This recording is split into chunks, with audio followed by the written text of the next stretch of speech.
Let me just give a little bit of background of today. What made me think of this particular article of Reb Yaakov's, which is on Divrei Hayomim, um, is I read an article on Shabbos in a Hebrew paper, um, an interview with a fellow by the name of Rabbi Yaakov Feigenbaum, who lives in Keshet in the Golan, and he's one of the first people to settle the Golan. He's 79 years old, so that would be make him one of the first people to settle the Golan.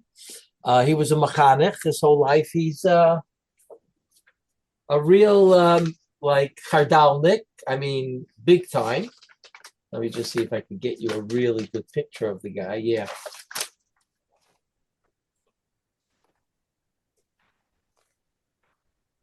I don't know if you could see that, but if you can, he's got the gigantic kippah right on, Right and there. he's got the plaid shirt. So this Thank you. fellow Rabbi Yaakov Feigenbaum lost a grandchild in the war in Lebanon this past week, um, and there's an interview with him in the Makori show, and in the interview, of course, he talks about his grandson, but then they ask him certain questions about his own life. And he has, a critique about the Haredi world, but not exactly the way we would put it. He puts it in a very different way. He says the Haredi world doesn't relate to Medinas Yisrael as their country. They're in a different diaspora. They were one time in Poland, and then they were in Russia, and then they were, early on in Germany, and now they're in Eretz Yisrael. But it's a goalless for them because the Medina is shaykh to either the secular people or the Mizrachnikim, which he is one of them. I mean, he's a Chardalnik, but he's still part of Mizrahi, of course. Sorry for tuning in late. Who is this that you're quoting? His name is Rabbi Feigenbaum. Okay, his name is Yaakov Feigenbaum. He's one of the people who settled the Golan Heights Okay, very nice. after 1967. He's 79 years old. That's about the time when they started, as let's say, probably about, I would say, 55 years ago, they started settling the Golan Heights. I mean, they Do won I it in just 67, but I do I think it just was sent right you in the source sheet? you got it? I just sent you the source sheet by email. Thank Okay. you.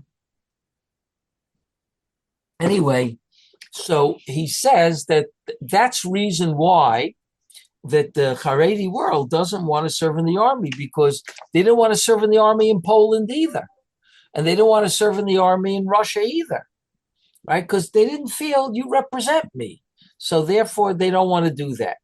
Okay. Now, he doesn't agree with that relationship, but he says very well that that's what the Haredi world thinks, right? I know people are going to say, but the Haredi world does get money from the government. Well, a lot of places they get money from the government. Doesn't mean that they feel it belongs to them. They feel like they're in the Golut, now Golut Eretz Yisrael, and not like we're in the Golut because Mashiach hasn't come yet. They view that they're still living in the shtetl, and the shtetl doesn't really belong to them. But it's different because obviously in Russia or in Lithuania, Poland, you didn't like something, you didn't protest because they would kill you. So here Right. they could protest and they could spit at people and do whatever they want. So that part they sort of like forget about a little bit. But I think he's right. Okay, then of course he talks about the fact that he doesn't know if the Haredim received everything they need to receive to remain Haredim in the army. But then he's asked about the Dati Lumi world.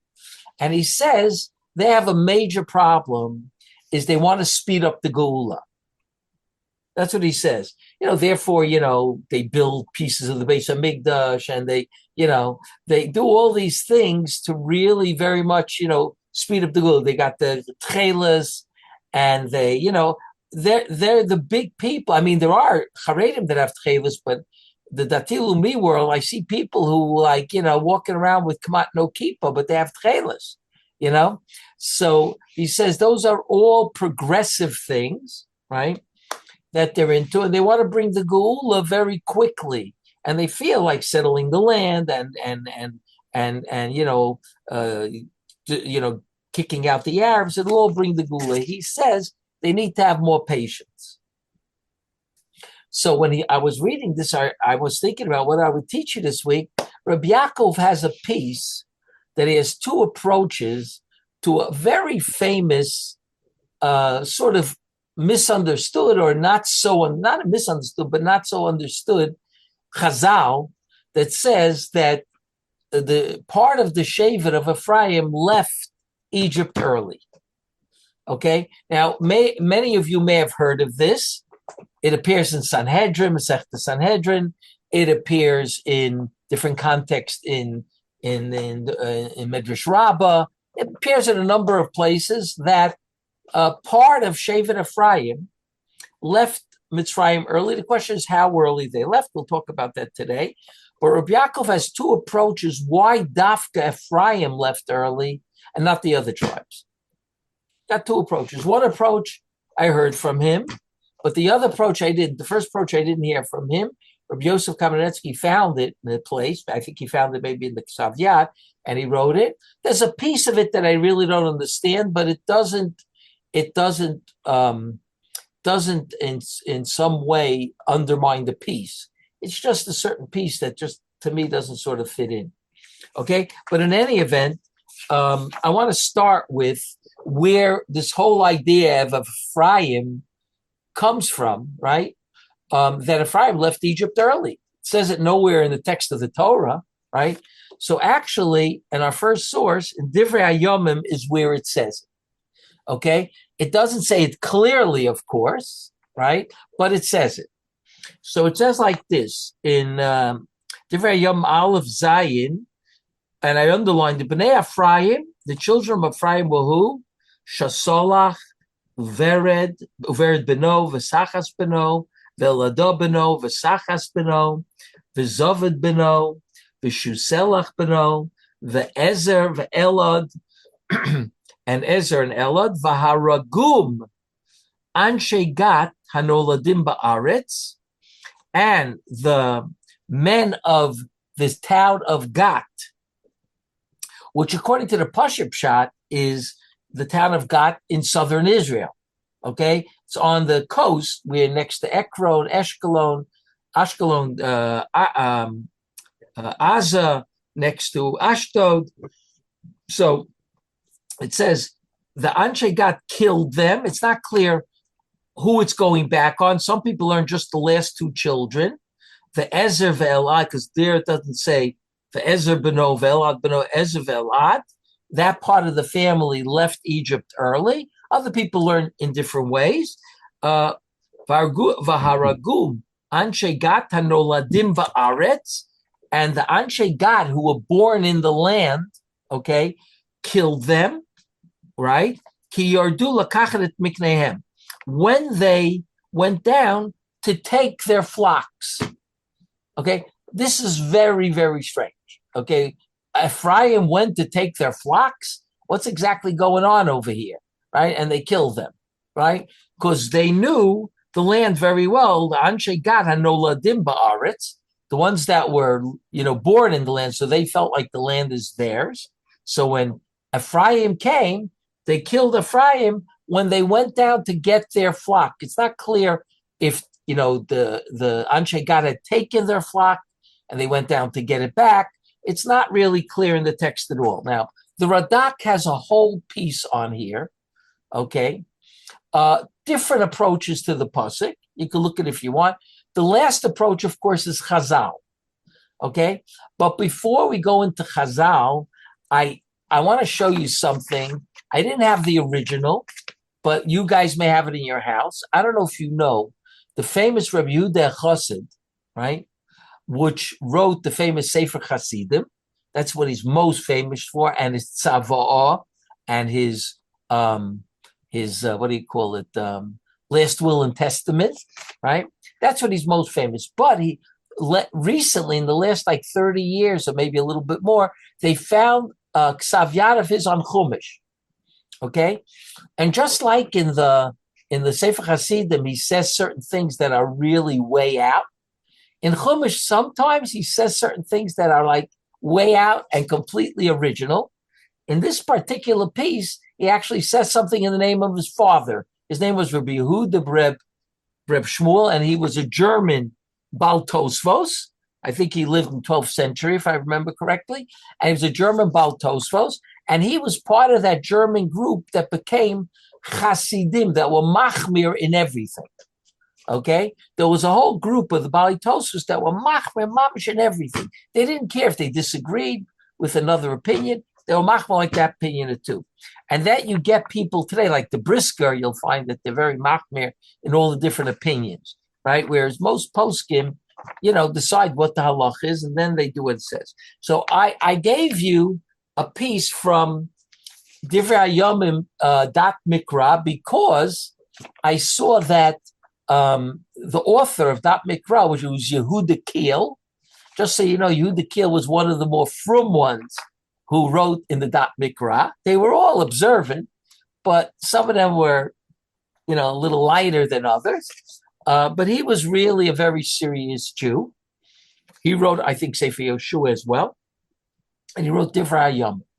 Okay, in the bottom, in a footnote on 54, he says the following thing about this story that I just read you about the Bnei Ephraim, right, whoever they may be, but they're Bnei Ephraim, went down to get their flock and they were killed by the people of God who knew their way around. Okay, so the question, of course, is when did this story happen? Okay, when did this story happen? And don't forget, we're talking about Ephraim's sons, okay? Not Ephraim's great-great-grandsons, but Ephraim's sons. If that's Ephraim's sons, obviously, it's pretty early on, okay? So he says like this, V'hishva pirusha shel Rabbi Yehuda Chassid, he calls him, not Rabbi Yehuda Chassid, Tafshin Lamed Hey, that's Mem Hey Nun Samach Ayin. It's 50 years ago they discovered this Ksat, okay? Al Shmos Aleph Yud, Dibra Maskul V'haya Ki Sikrenu Milchama V'nosav Gamhu Al Sonenu. On that pasuk, as you remember, that's the pasuk that really scares Paro, that the Jewish people might have dual citizenship, dual loyalty. And if there's a milchama, they'll join the enemy. Okay? And that milchama, you're going to see, who's the enemy here? So the enemy might have been Canaan. Okay? The 7 nations of Canaan. Okay? And they lived right near Egypt. And they were afraid that the Jews would join Canaan, which is a little bit strange because Canaan is not exactly supposed to be their best friends. The Jews are eventually going to throw them out of Israel, right? So let's take a look what he says. But that's the pasuk he goes on. And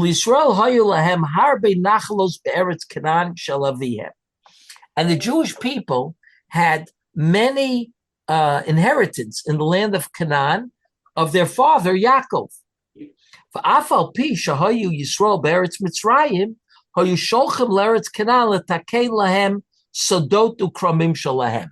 Even though the Jews were in Egypt, now listen to this. This is way out, okay? If you think that the Jews in Egypt never went back to Israel, you got a whole different thing coming to you. They had land in the land of Israel. They were growing things in the land of Israel, and they sent people to do their work and would pay them, okay?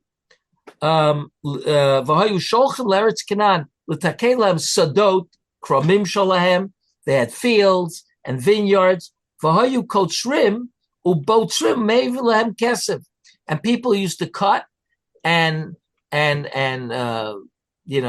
botzeres for the grapes, right? They what's the word they use to take the grapes off the vine, right? Harvesting. Right? My father, Rabbi Yehuda says, my father, Reb Shmuel, from Divrei Hayomim, Shekol Zman, Shahol Yisrael b'Mitzrayim, O Adayim b'Mei Yosef, Shaholchu Zera Yosef, Chamidome, Shevet Ephraim, Ubanu Krachim, Beretz Canaan, Al Nachal Oseim, Umoshivin, Bahem Avadim Lefrom Lahem Mas, Lutake Nachal Asam. and they would rent it to people. Okay, now look what his father just said. This is unbelievable, right? Reb Shmuel said that Shevet Ephraim used to send people back to Israel and maybe even go by themselves. Why Shevet Ephraim as opposed to everybody else? Because Yosef was second in command of Egypt. So when he had Ephraim and they grew up, he said, listen, guy, go back to Israel, right? After Yaakov already came. He said, look, Yaakov left Eretz Yisrael. What did the Philistines do when Avram died? They started taking over Avram's wells, right? So he says, I don't want them taking over, so go back there. Now, of course, Paro wasn't going to stop Yosef from sending his kids there. Maybe other tribes didn't have that free movement, but of course, Yosef's kids had the free movement, right? So he says like this, V'hayu Mitzrayim Yureim Shemi Yitztarfu Elu Le'elu Lachem Bahem. And Mitzrayim started becoming paranoid that why are they going back to Israel? They don't want to really be citizens of Egypt. So maybe eventually they'll join the enemy, who's probably Canaan, and they'll try to take over Egypt as well. This is the way his father said. Now he quotes a very interesting person. Reb Yehuda Chassid quotes, Reb Yitzchak me Russia he gidli. Listen to this. Reb Yitzchak from Russia told me the father. Now you're talking in the 12th century. Okay, this is scary. In the 12th century, there's Reb Yitzchak me Russia, one of the Balei Tosfos in Eastern Europe. Look, I know already in the late 14th century, there were Jews in Eastern Europe. But in the 12th century, I never heard of such a thing. Reb Yitzchak me Russia, he gidli. Reb Yitzchak of Russia told me, okay? Shekachoya Maisa, B'chaya Yosef, he has a Kabbalah that in the life of Yosef, Beretz Canaan, Nosnul V'nei Yisrael, Hamas, Ulacha Mos Yosef, Docha Kemparali Teilo. In the time of Yosef, in Eretz Canaan, the Canaanites used to give Yosef's children the mas because Yosef said, I own the land of Canaan. And don't talk back to me because I'm Mishnah Lamelech. Okay? Docha Paro litelo. After Yosef died, he began changing the laws. Paro pushed them aside and he started taking the tax. And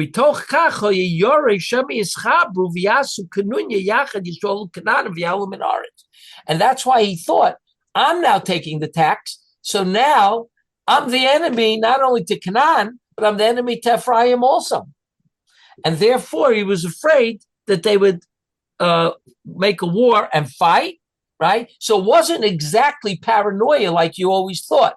What did Paro have? We always thought he was a paranoid king and thought the Jews who were so loyal to him won't be loyal. No, that's not exactly it. According to Reb Yehuda Chassid and Reb Shmuel, his father, and his good friend, Rev Yitzchak me Russia, right? It's all basically the same idea that the Bnei Ephraim had real estate in Canaan, right? And Reb Yitzchak me Russia says once Paro started taking over those lands and starting to make it part of his kingdom, he thought that they may fight him on that and they're going to destroy his kingdom. Okay?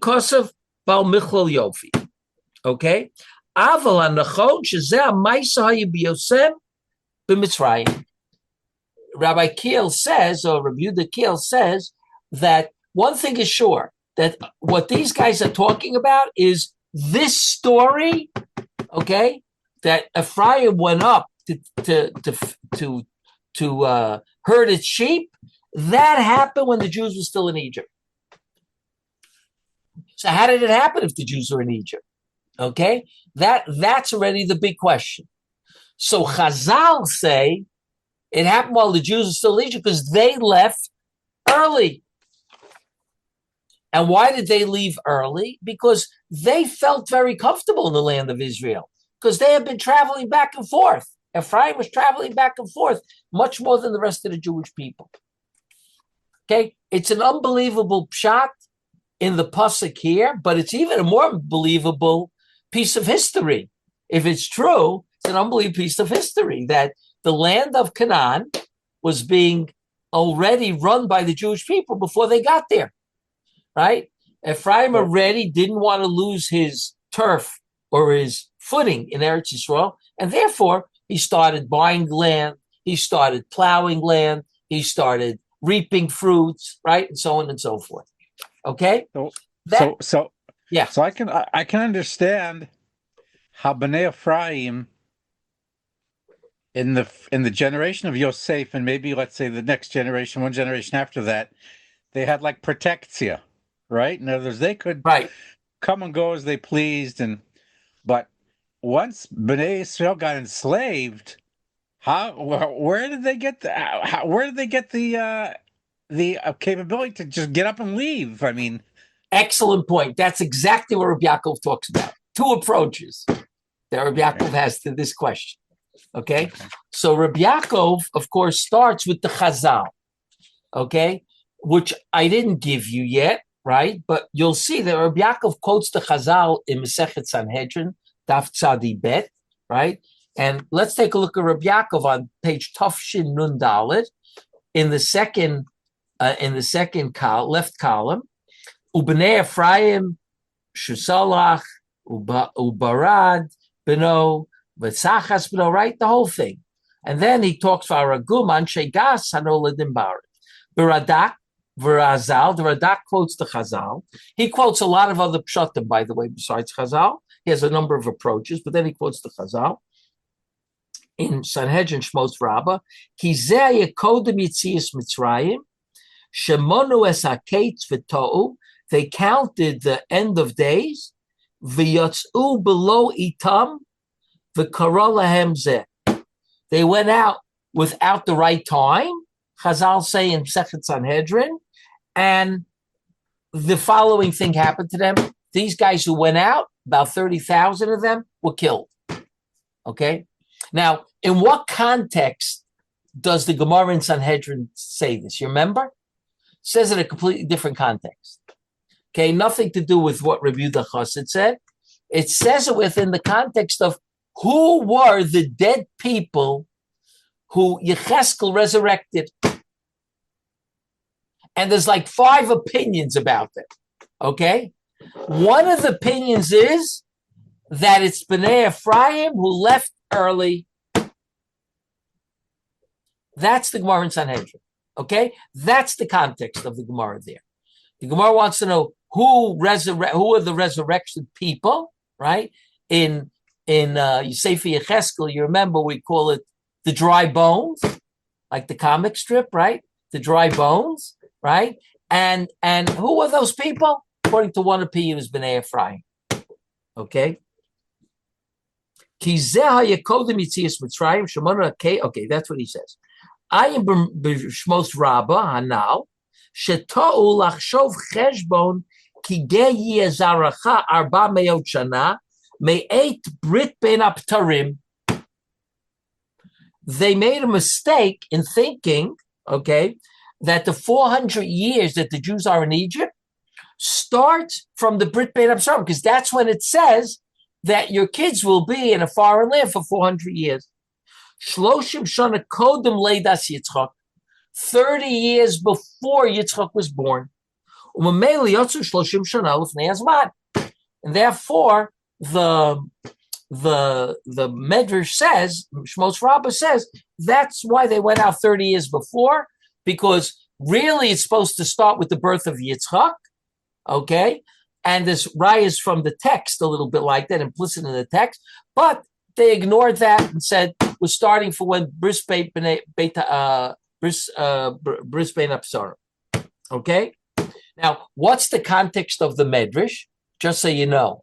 It's very, very interesting, the context of the Medrash, right? I didn't photocopy the Medrash, but I have it here. V'lo nacham elokim derech eretz plishtim. The Jews get out of Egypt, and it said, Lo nacham elokim derech lama. Why? Why didn't take him derech eretz plishtim? Ela sheto shifto shel Ephraim v'yatzom Mitzrayim ad shalosh shalem aketz v'nergu mehem shlosh lamed ribo, 30,000. V'lama nergu Shechashuv sheyom nidbarak Avraham bein apsarim v'tol lamed shana. Okay, so and by the way, it also brings the pasuk of Divrei Yamim. That's telling you they were killed. So it agrees with the Gemara, but it has a different context. Context is not who are the people who Yecheskel resurrected. The context is when God took the Jews out of Egypt, he didn't want to go derech Eretz Plishtim. You know why? Because they'd see 30,000 dead bodies that were just laying there. And they would say, wow, the guy has a chai on him. Right? He has a Jewish star. Right? So we're going back to Egypt. This is crazy. We're not going into a place where 30,000 of our men died. So God didn't take them that way. Now, normally we learn, right, that God didn't take them derech Eretz Plishtim, right, even though it was closer, because maybe it'll be milchama, right? But here the Medrash puts in this little kvetch that there'll be milchama, and I see what they did to 30,000 Jews already. I'm not messing with them. So he took them a different way. Okay? But that's the Medrash, and the Medrash adds to the Gemara that they left 30 years early. Okay? And lost 30,000 people. So according to this Medrash, the Gemara in Sanhedrin is talking about 30,000 dead Jews. That was the Bika where they were found all dead. 30,000 Jews, a ton of Jews. Okay, from one tribe. Okay? Okay, so Reb Yaakov says, Ulchora amai tolu lahem b'shem avim harishon kishebe'emes hoyu b'nei bonav mishpachot achadot. Why Reb Yaakov wants to know that it says u'b'nei Ephraim, right? And they went up. Why do you say the b'nei Ephraim, right? Why don't you say call them by their name, right? The parts of the tribe that went up, right? Here he explains it better about Pet 15. His bir Rabbeinu kushya so madua nikru elish yatzum mugdam b'shem b'nei Ephraim. Why they called the b'nei Ephraim that went out early, right? Why aren't they called Harelo local b'nei Ephraim dochakut the kates? Obviously, not all the b'nei Ephraim pushed the kates, else you wouldn't have a Shevet Ephraim in Egypt, right? K'mavur kan b'divrei yom shahay zerak mishpachas hashutlachi sheyatzu v'nergu, right? Ub'shevet Ephraim nimnu od shtei mishpachot, right? Habachri v'tachani, right? In Bamidbar, right? V'imkeino yitzrichim likore b'nei shuselach v'lo b'nei Ephraim. Okay? In other words, why are you saying b'nei Ephraim? And he lists off the names, and then it says God killed the Bnei Ephraim. Say the name of the family, because it wasn't the whole Bnei Ephraim. So Reb Yaakov comes up with a very interesting finish, why it actually is important to say the Bnei Ephraim. Okay? And he says the following thing. El Shekan Ramzu Lanu Chazal.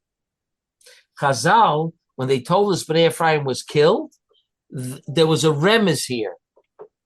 Chazal, Ilat hadavar, in other words, the cause, right? Cause of the matter should dochwas a case with Shoy Bnei Ephraim. The reason why is not that it's just a mikra that came from Ephraim and not Zvulun and Usher or Yisachar, right? No, it's because they were Bnei Ephraim. And Reb Yaakov has two approaches to this. Klomar, Bnei Shavim hayet toshav Mitzri, shanola chunka ben melach. Their father was what? A Toshav Mitzri, and they were born in Egypt. They felt like we felt in America, correct? My parents are greenhorns, but I feel like American, right? So they, Ephraim, felt very much like an Egyptian. Okay? And therefore they had a very high self-image, image of themselves. Like Moshe Rabbeinu, right? Moshe Rabbeinu, what does Ibn Ezra say? Why did he grow up in the house of Paro? So he would have a good self-image. Because the Jews had very poor self-images because they were slaves. The leader of Israel couldn't be a slave. He had to grow up in a palace and feel good about himself. That's what Ibn Ezra says. That's why he killed the Egyptian. No one else stood up for the Jew except Moshe. Moshe saw that no one's standing up for the Jew, so he killed him. So he says, they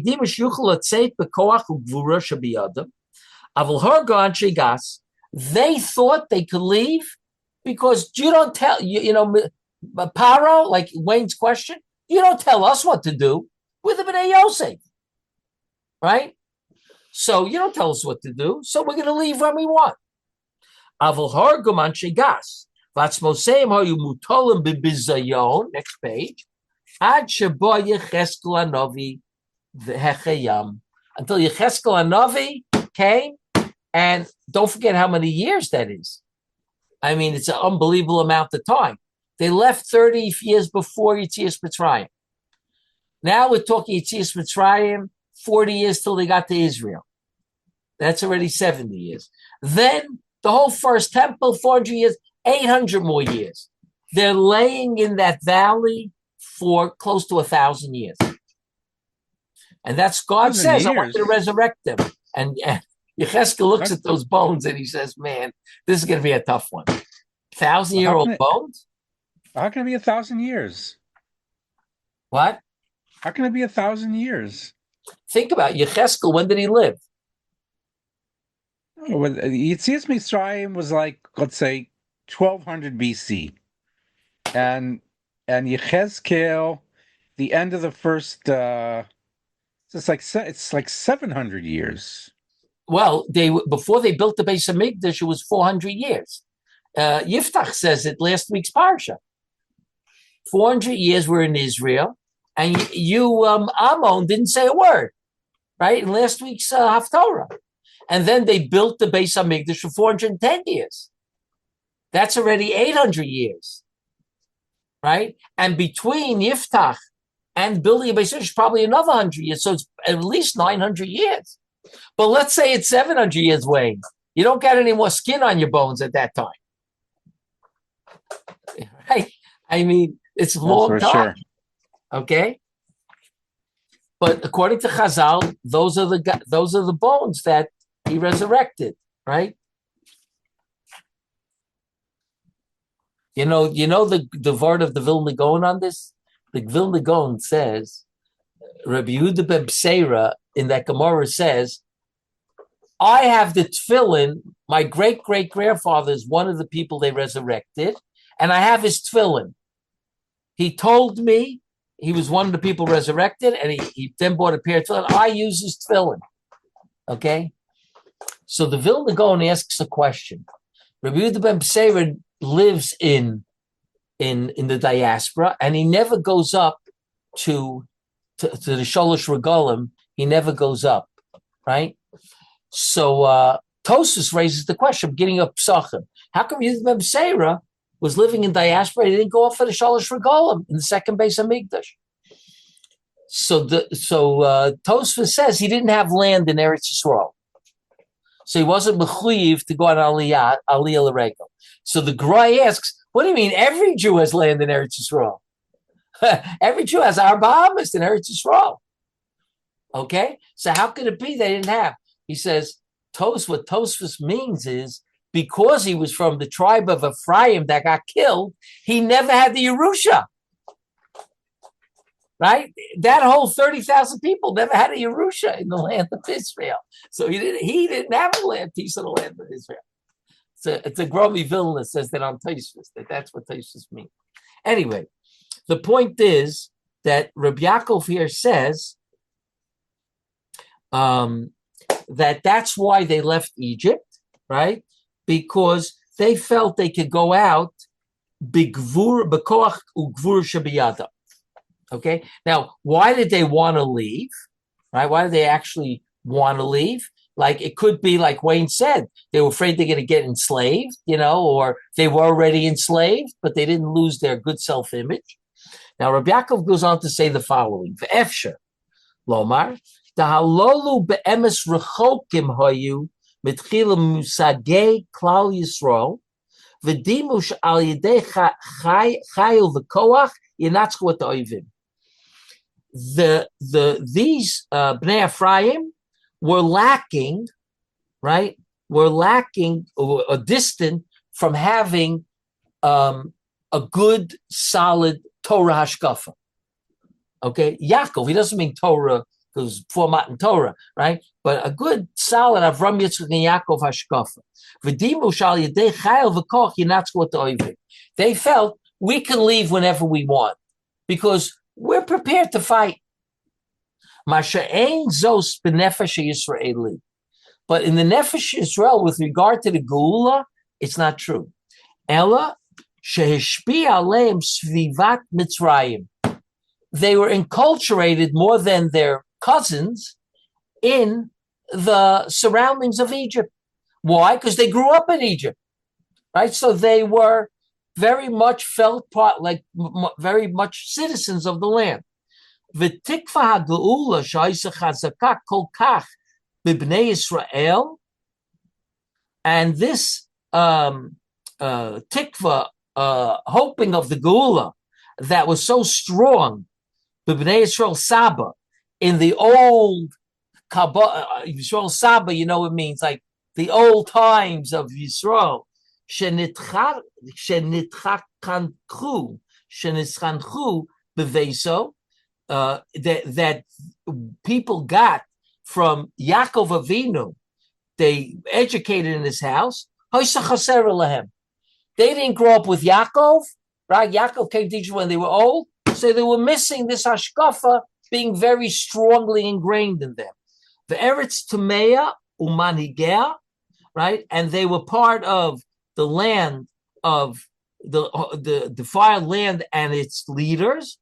Ad bias Yaakov Avinu, until Yaakov Avinu came. In other words, until Yaakov Avinu came, they kept inculcating into themselves the what do you call the tarbut, the culture of Egypt. Okay.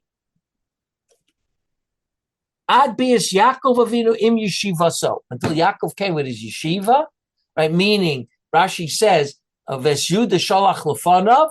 Rashi says over there that to make a yeshiva. So their interaction, the culture of Egypt, had a negative effect on them. Ad sheba Yaakov Avinu ubercham v'limdam das es havtochas Hashem Yisparach.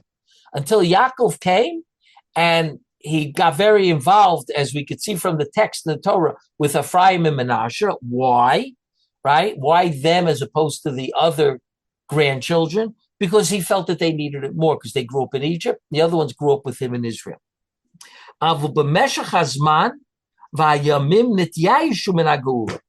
But as time went on, they started being a Yeshai. Gula took too long for them.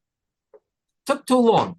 Now, they knew that there's supposed to be a leader that comes and takes them out of Egypt, but they didn't have the patience for it. Nityayishu minagula v'ratzu ligoel al yedei emtzaim tiviyim, and they wanted to be redeemed through natural causes. That's what they wanted, and you already know what Reb Yaakov is doing over here. You already know what he's doing. You know, he's saying there's people who don't want to wait for the regular gula. They want to do it al pi teva, right? Avol also be adam. It didn't work. God allowed them to be killed, and that's it. Vayimutolim ad bias Yecheskel hanavi, for who mikiven shefich bem ruach Hashem takef amdu al ragleim v'hoyu l'chayil god. That's what it says in the text over there, that Yecheskel, got God to blow into them the life force, and immediately they got up and they were Chayil Gadol. That makes sense with 30,000 people, like the Medrash says. Okay? Now, this piece, the next 4 or 5 lines, I really don't get. Okay? I'll read a few, but I don't get it. Okay? I actually wrote to Reb Yosef today about it. Let me just see if he wrote me back to give me an answer. Yeah, I don't think he wrote me back yet. No. Okay, so we'll read it and we'll see what Reb Yaakov means here. Ve'elat somos bo achar kach el Nebuchadnezzar v'tofchu lo al panav. These bones came to Nebuchadnezzar and they slapped him on the face. Kihu dima l'tamet Yisrael al yidei gedolehem she'achrichem l'shtachavos l'tzelem. And he thought to assimilate the Jewish people through his great crew that he had, to force them to bow to a tzelem, because probably this semel represented the culture of Bavel.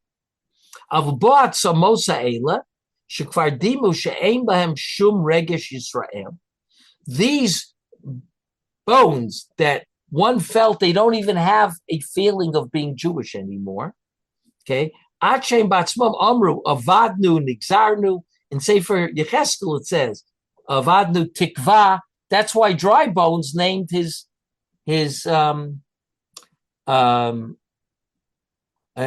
comic. You know his comic, the comic Dry Bones. I don't think it's around anymore, is it?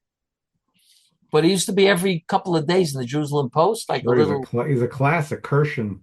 Right, right. So he called it Dry Bones because the Jewish people in that nevuah say our bones are dried up, right? And avda tikvatenu, and national anthem is Odlo of the tikvatenu. Right? Based on Yecheskel, it says of the tikva, Odlo of the tikva. So he called his little commentary, his little cartoon, Dry Bones. A cynical way to say, I have dry bones, but they're not dry anymore. Yecheskel resurrected them, right? So he says that they themselves said, avadnu, nigzarnu. Nigzarnu means we're cut off from living again. Okay,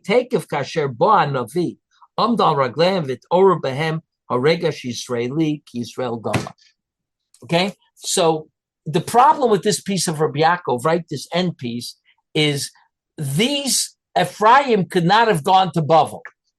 Okay? There's another shot in the Gemara there that says these were the bones in Bikat Dura. In Bavel, there was a hole full of Jewish bones, and that was where Yecheskel was. That's the opinion of the Gemara over there, that Yecheskel was resurrected those bones. And when you resurrect those, since they were killed by the Melech Bavel, they went on Melech Bavel, they started slapping him up. Okay, there's a couple of different pshatim in the Rashi. Some of them are pretty humorous, actually. Rashi has a little bit of a sense of humor over there, right?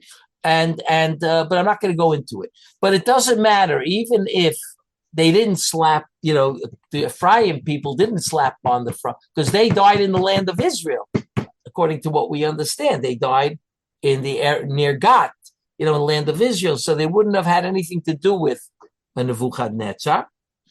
But the idea is the same.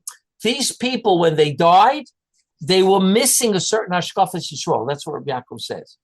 And when they got up again, right, they had it. That's what Reb Yaakov says. Ba Navi Amdu al Ragleim et Orabem Aregesh Yisrael Gomor. Okay, that is the first shot of Reb Yaakov. Why?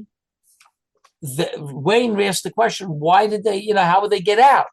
They had the confidence that they could fight, and they got out. I don't know if Egypt tried to stop them or not, but they got out. And the reason why they left early is because they felt we don't have to wait for some, great dignitary to come. We can leave when we want. Right? What I don't understand, though, is that, on the other hand, he's depicting them as being much more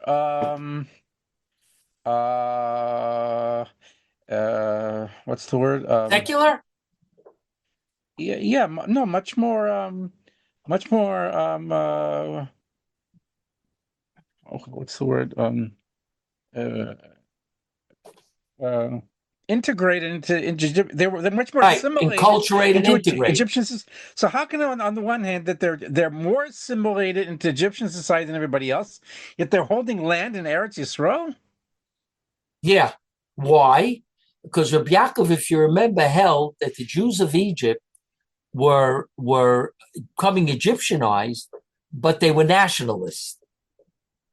I'll show you another place where Reb Yaakov writes this, right? That the Jews were nationalists, even though they were serving Avodah Zarah and everything. Maybe next week or in 2 weeks from now, I'll show it to you where Reb Yaakov, I'll remind you where Reb Yaakov says it. I think in Tillim he says it, that the Jewish people, even when they were serving Avodah Zarah in Egypt, they dressed differently. Not because they were frum. They were not Hasidish, right? They dressed differently because they were nationalists and they spoke Hebrew, like, the secular guys who didn't fast on Yom Kippur, but they spoke Yiddish, right? The Forwards was a Yiddish paper that printed on Yom Kippur. How does that work? The answer is I'm nationalist. I'm a nationalist Jew, but I'm not a religious Jew, right?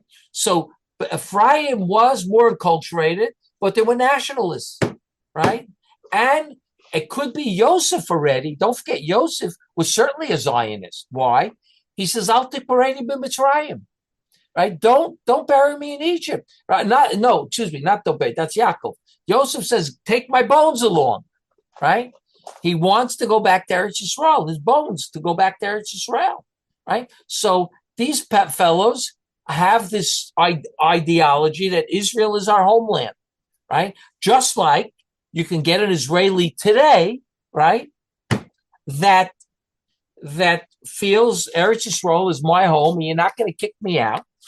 Of course, there are Kapalanistan that wouldn't mind, going, I don't know, to some other land, Alaska, where they'll leave them alone, right? But a lot of secular Israelis say, I'm not leaving this country. You're not making me leave this country. It's my country. Do you believe that Eretz Yisrael was given to you by God and stuff? I wonder. Some of them may be yes, some of them may be no, but they don't keep the Torah at all, right? But they're very great nationalists to the land of Israel. That's what Reb Yaakov is really being merames here, by the way. He's being merames, right? That Ephraim was assimilated more than the other tribes, but still they were nationalists and they died, right? Like much more enculturated, right? And they didn't wait for the Ketz Hagula. They wanted to settle the land before the Ketz Hagula. That is the Zionists, secular Zionists. And Reb Yaakov is merames here, but even those secular Zionists are going to have a resurrection. They're going to have an epiphany, right? And then they're going to be like everybody else. That's what Reb Yaakov is merames here with the Bnei Ephraim.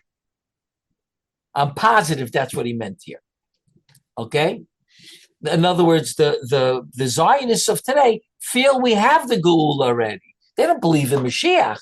The Geula came when we settled Eretz Yisrael and the UN gave it to us, and we're not willing to give it up, right? We have the Geula here. They just don't look at Geula as a time of peace necessarily, because Mashiach is supposed to bring that, and I don't necessarily believe in peace. But the point is, Reb Yaakov does hold, I remember he did hold, that eventually they're going to come around to it. That Mashiach is going to be the one they're going to adhere to eventually. Right now they don't believe in it, but eventually they will. So that's what the resurrection over here is a remiss to. Even though, it's hopeless of the Tikvatenu, but no, it's not, because when they get resurrected, there's going to be a certain amount of Kedusha that's put into them, and they're going to wake up being very much more strongly Jewish identified. That's the first pshat. Why does it say in Divrei Hayom Bnei Ephraim? Because they were Bnei Ephraim, who grew up in Egypt, they felt they could leave because hashkafically they were not in the same place as the rest of the tribes who were saying, don't leave, we're waiting for some great Mashiach to come. in other words, Moshe Rabbeinu. They didn't know who it is, but we're waiting for this great, leader who's going to take us out of Egypt and free us and do a geula, right? And they said, no, we're not waiting here. We're going to do it through our means. And they actually got out of Egypt according to the Medrash. The Medrash doesn't talk about it, but you must say they got out of Egypt one way or another. 30,000 of them. I'm not sure if Paro made a deal or they left and Paro didn't want to mess with them, or maybe the Egyptians messed with them, but they killed Egyptians. They were like the Warsaw Uprising, so to speak, right? So they left, but when they got to Israel, they were all killed out. That's the first shot. Okay. Reb Shurin. Yes. Question.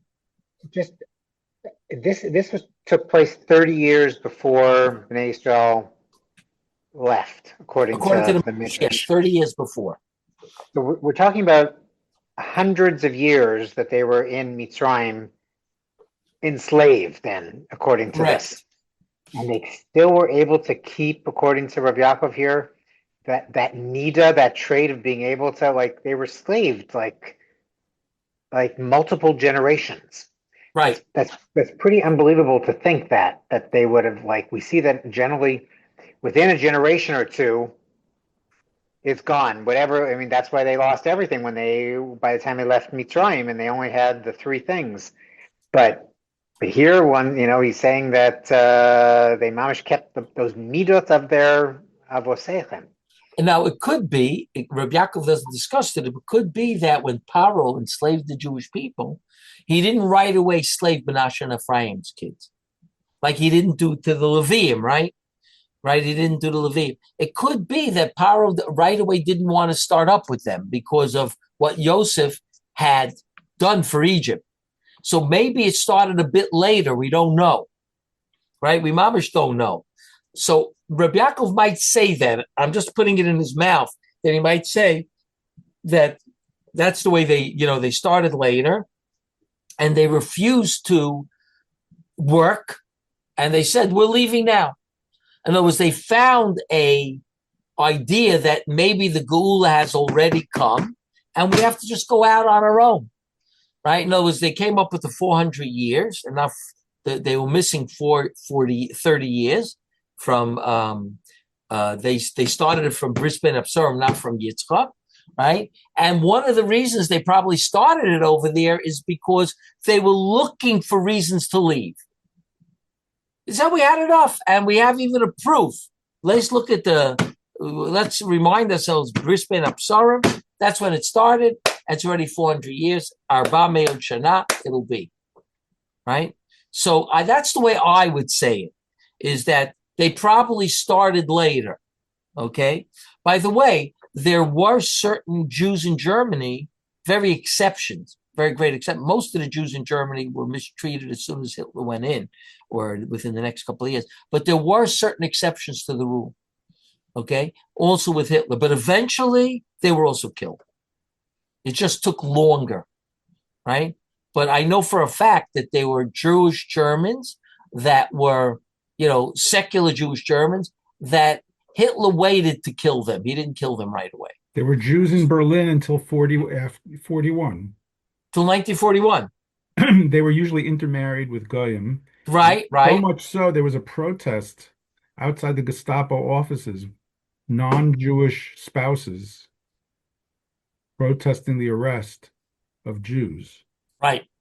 And the Gestapo gave in and let them go.